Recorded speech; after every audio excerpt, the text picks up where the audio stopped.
Sobat Mata Militer Ngapak.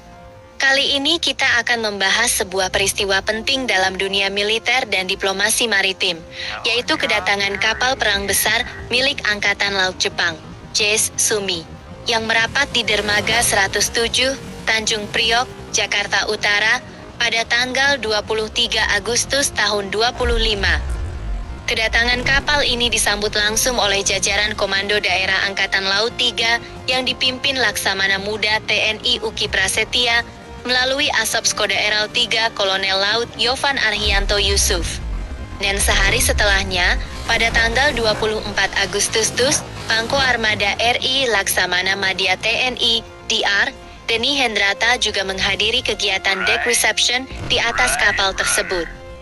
JS Sumi adalah kapal pendarat amfibi kelas Somi dan merupakan kapal pertama dari 3 unit sejenis yang dimiliki Japan Maritime Self-Defense Force. Kapal ini dikomandani oleh Commander Saiko Takehiko dan punya peran sangat vital dalam operasi amfibi maupun misi bantuan kemanusiaan.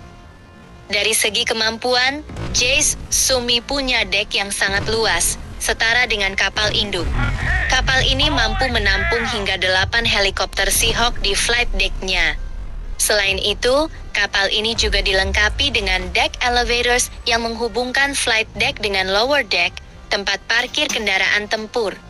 Sebagai kapal pendarat amfibi, JS Sumi bisa membawa hingga 2 unit hovercraft landing craft air cushion. Bahkan, kapal ini mampu mengangkut 330 hingga 1000 pasukan marinir Jepang, tergantung misi dan durasi pelayaran. Dengan spesifikasi ini, jelas bahwa JS Sumi bukan kapal sembarangan, ia adalah tulang punggung operasi amfibi JMSDF.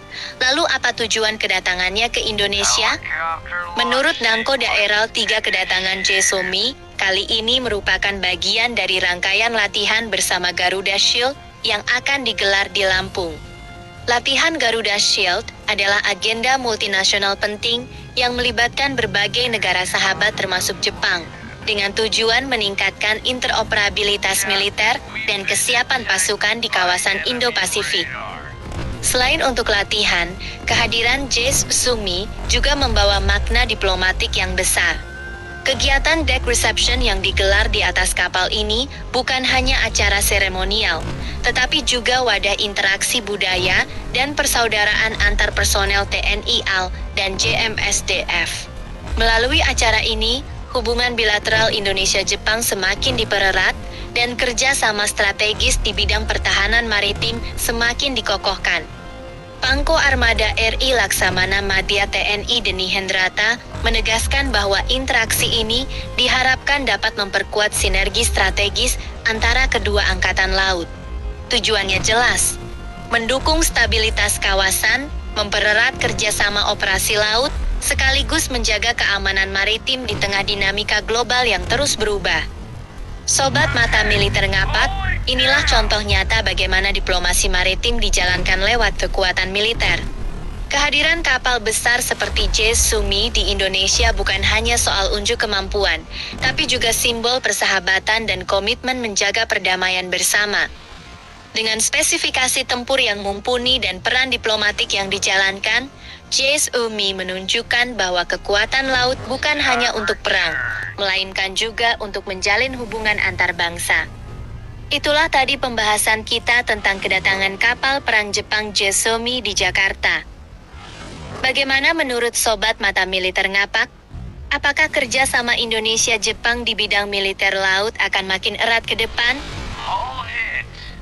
Damage in Section 3.